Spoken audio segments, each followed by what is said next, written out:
Welcome back to Kaler's Conversations. I am Mr. Kaler.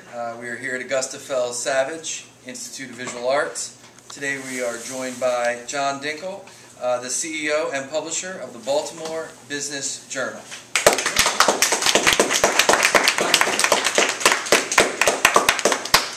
All right, well, Mr. Dinkle, if we could just start, if you could tell us a little bit about your personal background, where you grew up, a little bit maybe of your educational background. Sure.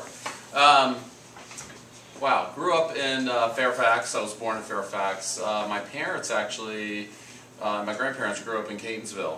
So when I'm always asked, it's, you know, when you're asked around Baltimore, where are you from, that's my in.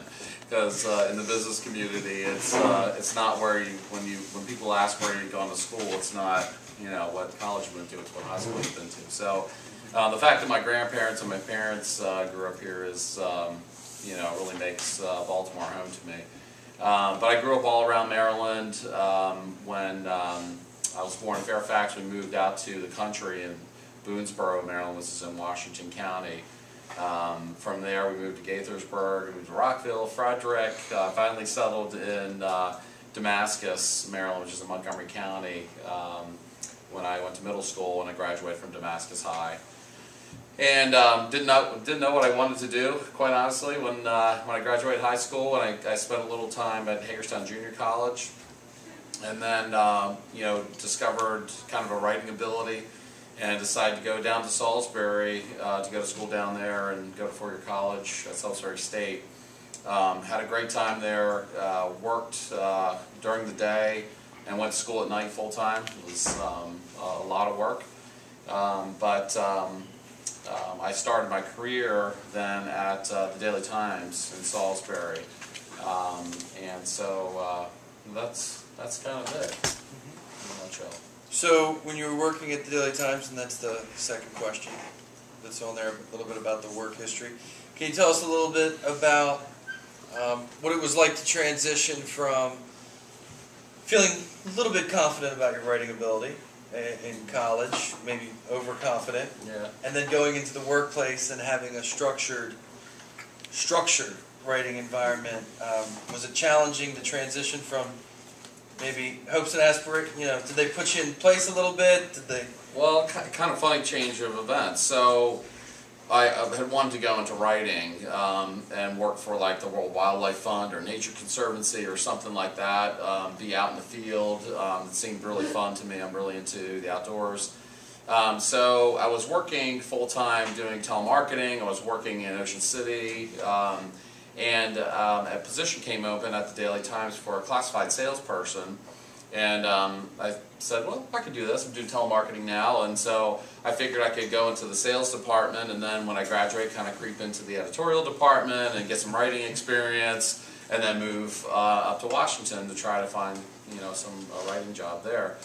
But I really fell in love with kind of the advertising and marketing side of things. It allowed me to kind of use that creative writing ability and just to get to know business people and try to help them with kind of their challenges in running a business.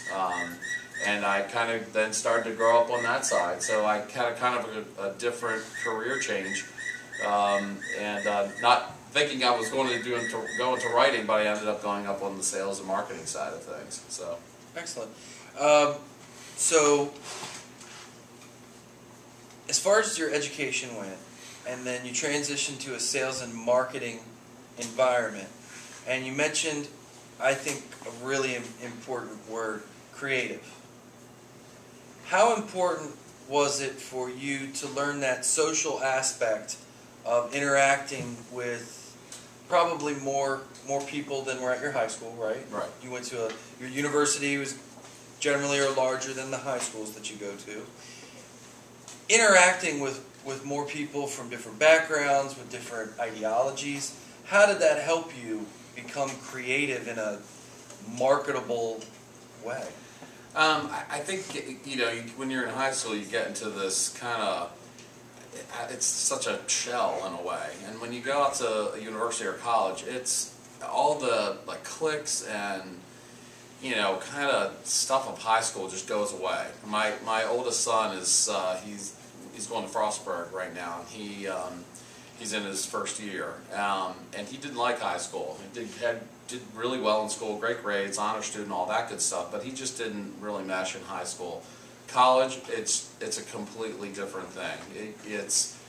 He's got a ton of friends. He's really involved with things. It's just kind of brought him out. And I think when you go to school, or go to college, all those biases kind of go away. You're just you. You can just be you and not have to worry about who thinks about you or what people think about you. And that's why I think what really helped him.